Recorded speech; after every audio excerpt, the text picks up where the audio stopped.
Welcome to Yamuna Murali kitchen. இப்போ செய்து காட்ட போகிறது வாழைத்தண்டு கூட்டுங்க. அதுக்கு என்னென்ன தேவையான பொருட்கள்னு சொல்லிட்டு காட்டுறேன். நான் வாழைத்தண்டு கட் பண்ணி வச்சுருக்குங்க, நறுக்கி வச்சுருக்கேன் பாருங்கள். சன்னமாக மோர் தண்ணியில் போட்டு வச்சுருக்கேன். சன்னமாக கட் பண்ணிவிட்டு அந்த நார் எடுத்துடணும். நார் எடுக்கிறதுக்கு அந்த பாட்டில் ப்ரஷ் இருக்கு இல்லைங்களா, அது யூஸ் பண்ணால் போகிறோம். அது ஒரு 5-6 முறை அடிச்சுட்டு நல்லா அடிச்சுட்டாக்க அந்த பாட்டில் ப்ரஷ்ஷில் வந்துடும் நார். அப்புறமா சுத்தமாக இது பாருங்கள், நார் நாராக இருந்தால் நல்லா இருக்காது. அதனால் இது மோர் தண்ணியில் போட்டு வச்சுருங்க கட் பண்ணி, சரிங்களா. அப்புறம் தேங்காய்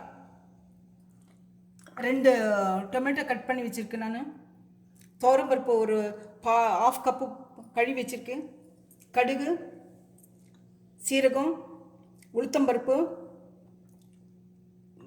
கருவேப்பிலை, வரமிளகா, பெருங்காயம், இதெல்லாம் போட்டுட்டு நான் காட்டுறேங்க உங்களுக்கு. தண்டு கட் பண்ணுறதுக்கு முந்தி இந்த மாதிரி தான் இருக்குங்க. இப்போ குக்கர் வச்சுருக்கு, அது துவரம்பருப்பு போடலாங்க.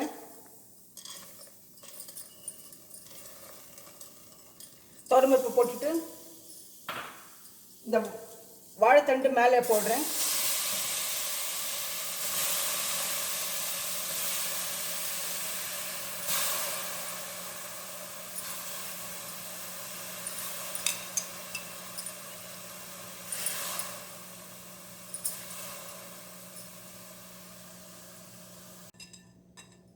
இப்போ இருக்க தண்டெல்லாம் போட்டாச்சு.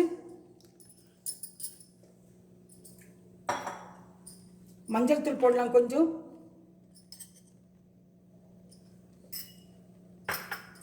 பச்சை மிளகாய் 8 மிளகாய் போட்டிருக்கேன் நான் இதுக்கு.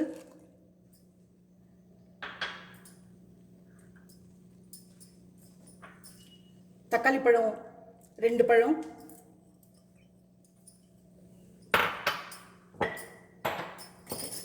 தேவையான உப்பு,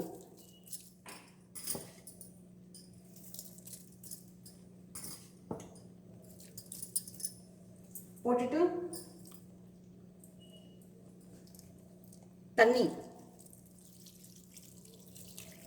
தண்ணி கொஞ்சமாக ஊற்றினா போடுங்க, வாழைத்தண்ணிலே விடும்.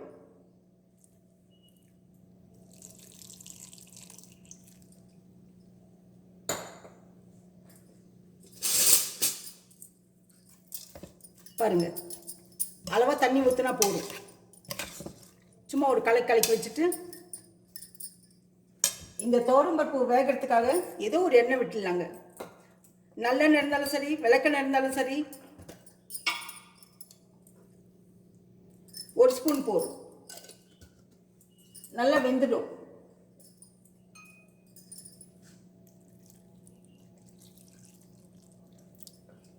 தண்ணி ஊற்றிட்டேன். இப்போ குக்கர் மூடி போடுறேன்.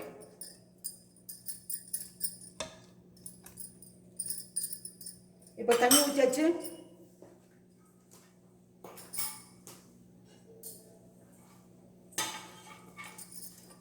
குக்கர் மூடி போட்டு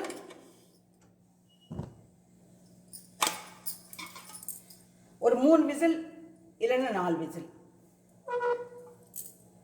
விட்டா போதும்.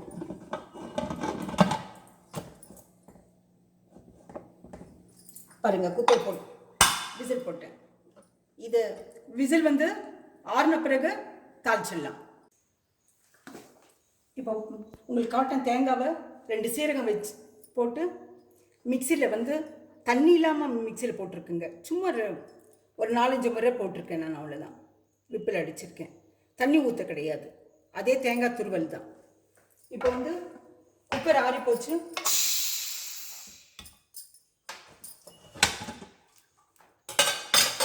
இப்போ இந்த கூட்டில் இது சேர்க்கலாங்க.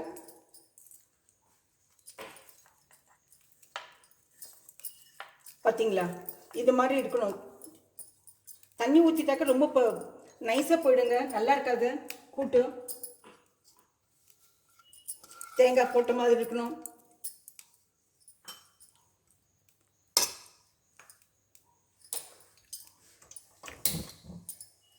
இப்போ பற்ற வச்சுக்கலாங்க.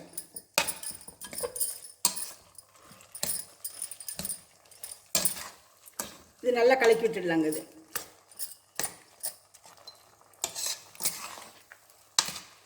கலக்கிட்டு இதை தாளிச்சிடலாங்க.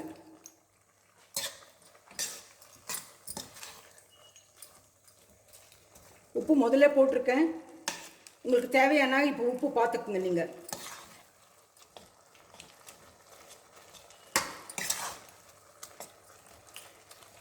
தாளிச்சிட்டாக்க வேலை முடிஞ்சதுங்க. கூட்டு ரெடி சாப்பிட்றதுக்கு.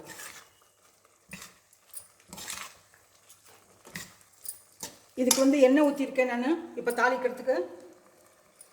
இது கொதிச்சிட்டு இருக்கு. ஒரு பக்கத்தில் இது ஒரு பக்கத்தில் எண்ணெய். இதில் கடுகு போடலாம்.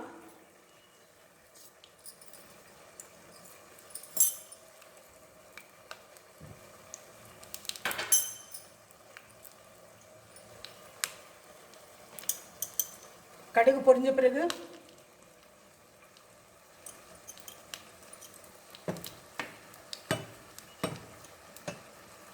உளுத்தம்பருப்பு போடலாங்க. கொஞ்சமாக 1/4 ஸ்பூன் உளுத்தம்பருப்பு.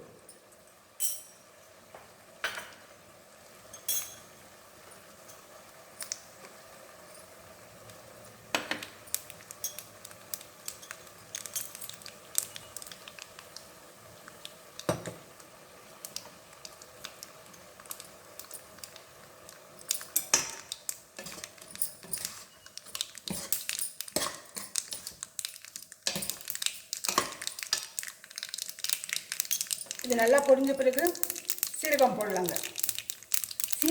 சீரகம் போட்டு தேங்காயும் துருவி போட்டிருக்கு. தாளிக்கட்டு கொஞ்சம் சீரகம் போடலாம்.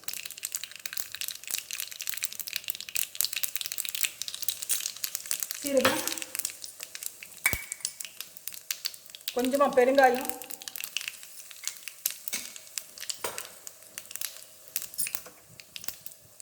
கருவேப்பிலை தழை,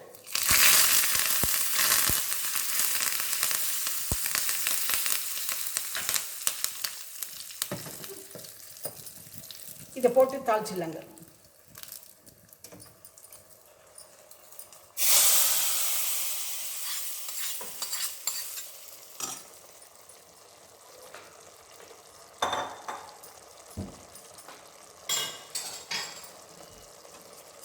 போட்டு தாளிச்சிட்டு பாருங்க, இந்த பதத்தில் இந்த பதத்தில் எல்லாருக்கும் பரிமாறலாம். இதான் வாழைத்தண்டு கூட்டுங்க. இது ஒரு டிரான்ஸ்ஃபர் பண்ணி உங்களுக்கு பவுலில் காட்டுறேன் நான்.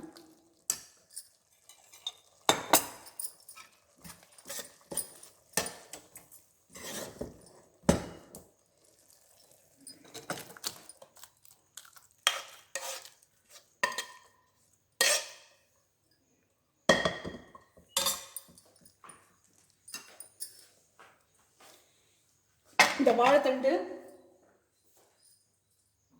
பாருங்க, இந்த மாதிரி இருக்கும். முதல்ல அதை உரிச்சு உங்களுக்கு காட்டியிருக்கேன் நான். உரிச்சிட்டு இதில் பாதி போட்டிருக்கேன் நான், பாதி தான். அதுக்கு பாதி 1/2 டம்ளர் 1/2 கப்பு போட்டிருக்கேன் நான் துவரம்பருப்பு. இதான் வாழைத்தண்டுங்க. இது வந்து கிட்னி இருக்க ஸ்டோன் எல்லாம் கரைச்சிடும். ஒபிசிட்டி இருக்கவங்க, அடிவயிறு பெருமானம் இருக்கவங்க பெருசாக அந்த அடித்தண்டை வந்து அதுக்கு மிக்சியில் போட்டு கரைச்சி அந்த ஜூஸ் எடுத்து சாப்பிடுவாங்க. வாழைத்தண்டில் ரொம்ப மருத்துவ குணம் இருக்குங்க. இது பிடிச்சிருந்த பாருங்க, இது பிடிச்சிருந்த அந்த வாழைத்தண்டு கூட்டு பிடிச்சிருந்தா சாப்பாட்டுக்கெல்லாம் நல்லா ஆகும், சப்பாத்திக்காகும். பிடிச்சிருந்தா லைக் பண்ணுங்கள், ஷேர் பண்ணுங்கள், சப்ஸ்கிரைப் பண்ணுங்கள், மறக்காமல் பெல் பட்டன் ப்ரெஸ் பண்ணுங்கள்.